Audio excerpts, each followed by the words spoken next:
とは言ってくれるじゃねえか。どう？お前が言うほどでもないさ。俺は十分頭にきてる。お前らのやってきたことを考えてみろ。What's up, everybody? OP09 is here, and that means it's time for some Doflamingo. I haven't played Doflamingo in quite a while. I was rocking it a lot in OP07, as well as a little bit in the beginning of OP08, but I had not touched it since the starter decks came out, so this is going to be my first locals experience with the new and improved Doflamingo. Cough cough, one of the strongest decks in the format right now, and man did it get some powerful tools in the 4-drop Lull and the 4-drop Boa Hancock. This deck is pretty formidable currently and kind of scary, and that's what I have a tendency to back off when decks get a little too strong, because I want to showcase some other decks, because everybody knows Doflamingo's good, right? If you wanted to watch Doflamingo gameplay, you could see it all over the internet, but I decided to play it for you guys, as for a little while I was playing a lot of Doflamingo. We decided to we went first. I think we were pushed on to first, and did not have a Perona to play on one. I ended up drawing the Buggy a turn too late, and then a Perona ripped off the top. That was a blind attack. Just trying to see if I could hit something for fun here, as who knows, right? But got a lot of targets in hand here. Would be pretty cool if we could find maybe a Marshall D Teach to be able to start putting these Edward Weevils on top of our deck, but we do have a pretty solid play next turn, being able to go a Jinbei into Weevil and potentially a 6k swing at lead. Opponent took the first hit, and then opponent's just doing some mad searching right now. So far they've found two 2Ks, pitching a Reiju to find something else, potentially looking for some of their Ichijis. I believe that was a 4-cost Ichiji that they just put in their hand here.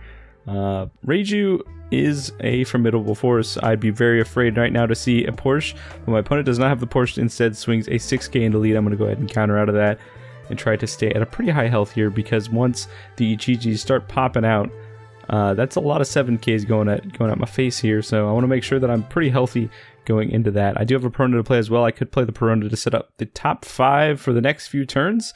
This turn, I will likely not be doing the Doflamingo leader effect, as I already have a pretty solid play here with the Jinbei into Weevil, so instead we'll just go ahead and just stack the top and look at some cards to stick in the top. We could potentially put the...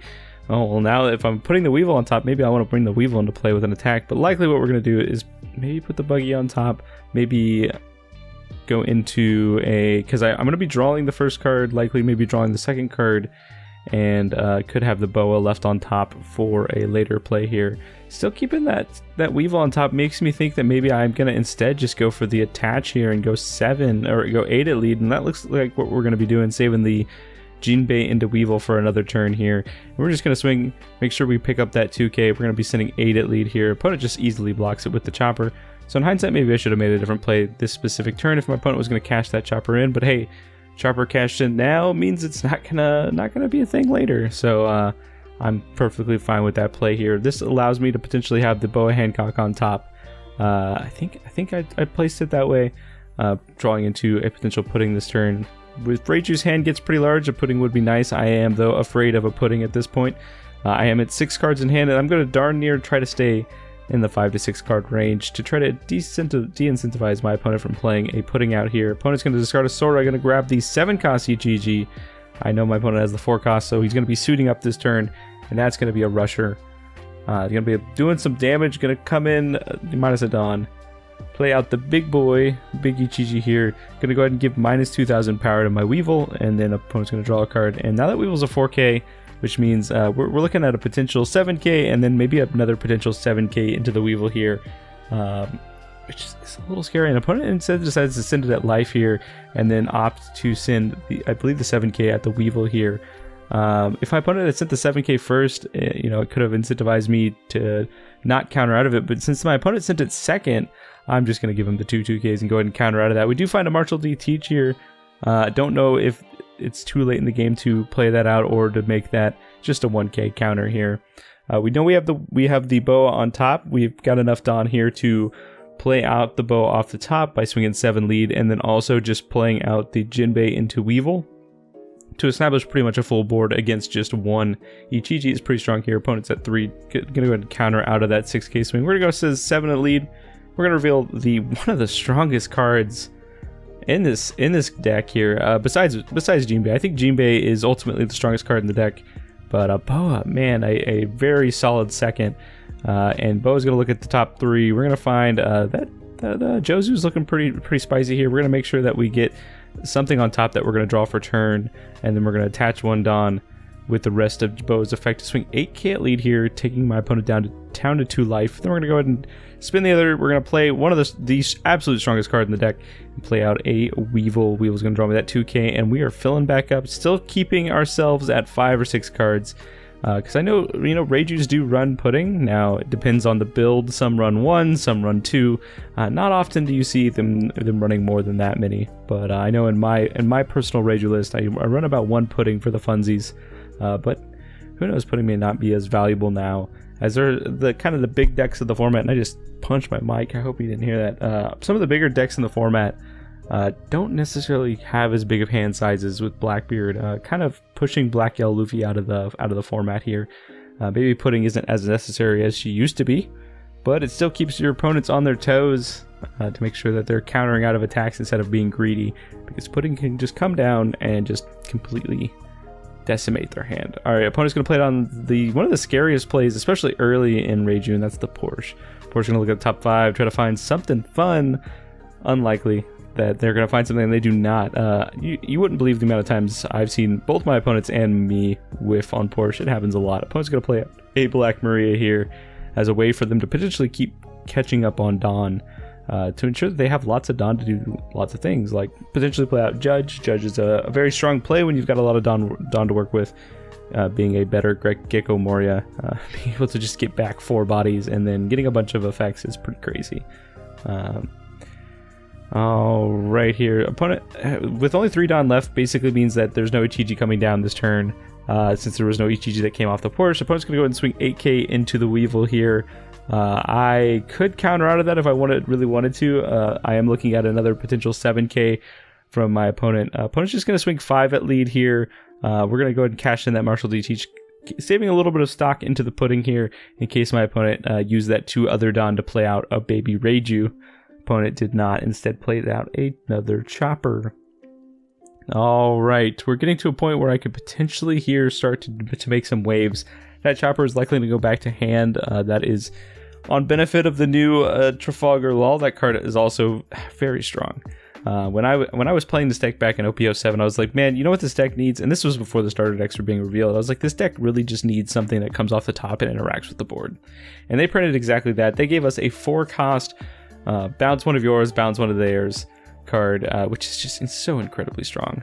And it really gives this deck the reach it needs to get past some annoying blockers, and it has really caused a lot of decks to kind of drop 4-cost or less blockers and instead just rely on those 5-cost blockers. But 5 more down to work with. We could just start swinging some 7s here, and I think that's what we're going to start with. We're going to go ahead and go for a 7. I think opponent's got 4 or 5 cards and 5 cards in hand, or maybe 6 cards in hand. This could potentially get 2 cards out of hand here, which is I'm fine with. Opponent shows me 2 cards, and then now we're just going to swing another 7k with Jinbei. Just going to continue doing what Dofi does best, and that's pressuring your opponent's life total with very easy 7k swings.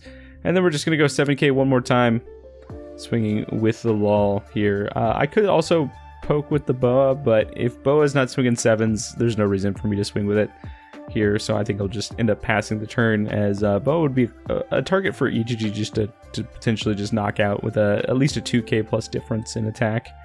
Opponent going to their turn, discarding a big Ichiji, which means likely a little one's coming down here. I am still sitting nice and pretty at 4 life. I've got 4 characters on board, 2 of which are technically quote-unquote untouchable, as I think, what is it, Niji is the only card in the Reiju deck that can interact with 4 costs, and that's just bouncing it back to hand. So I potentially have 3 attackers going into this next turn. My opponent's not going to have any blockers unless they decide to play the Chopper out, but I have a gift for my opponent, and that's the Jozu in my hand. Jozu, man, what an absolute unit of a card in this deck. 7,000 power body, 1k counter, comes down, bounces one of yours, bounces a 6 or less, of your opponents, allowing you to kind of get higher reach on some of the more popular blockers and characters than Law can do. Opponent's just going to go ahead and swing 7k into 5k. I'm going to just let that go as my hand only has one 2k counter in it, and I may necessarily use it later to do a little bit of protection. I think the opponent did potentially minus the Jinbei to just swing into it with one of the lulls here. Opponent's going to swing 6k. I'm going to give him a 2k. And then opponent's likely going to use the rest of the Dawn here to maybe threaten a 7k and then another chopper. I'd be pretty afraid of a Reiju right now just to allow my opponent to fill their hand up, which is a little bit scarier, but if my opponent, well, maybe not so scary as my opponent's only at 1 life, or at 0 life. If my opponent was at 1 or 2 life and played a Reiju to refill their hand, I'd be a little bit scared here. My opponent's just going to play out the Tony chopper that we saw from last turn, allowing him to ramp up one more Dawn, and we are pretty much in the clear now. Opponent's got 4 or 5 cards in hand. I'm going up to 10 Dawn. I've got a Jozu in hand. That Jozu's going to come down and bounce one thing and send that chopper back to hand, and then we'll have enough swings to potentially finish up the game here. Now we gotta step through the motions, and man, is it really hard to keep blockers on board in this against Doflamingo, man. We got Jozus, we got Laws. We make it difficult for you to be able to successfully block here. And so, I mean, we could go for the value play. We could play the Sengoku, then bounce the Sengoku, or we could just go ahead and poke with 1 card and then opt to bounce it. So I'm just going to poke with the 5k here. This is a potential bait to see if my opponent will block. My opponent instead gives me a card from hand, sending his hand down to 4, and I'm really happy about that. So now I can just tap the 6. We can play out the Jozu. We can bounce the Lull back to hand, and then bounce the Chopper, sending my opponents back down to 5 cards in hand. And then we're going to go ahead and swing 7k here, and we're basically setting ourselves up to go 7k, 7k, 7k, which if you do the math, that's 2 cards, and then not enough to counter out of. So it's going to be pretty much a guaranteed lethal here, going another 7k here, and my opponent just goes ahead and scoops it up with not having enough counter in hand to get out of the second 7k, and that is the game here. Reiju stumbled a little bit in the beginning, wasn't able to find the pieces that they needed to go really aggressive, and then Dofi just doing what Dofi does best, filling the board, bouncing your stuff, and going for a game. If you like this type of content, definitely subscribe, and we'll see you in the next video.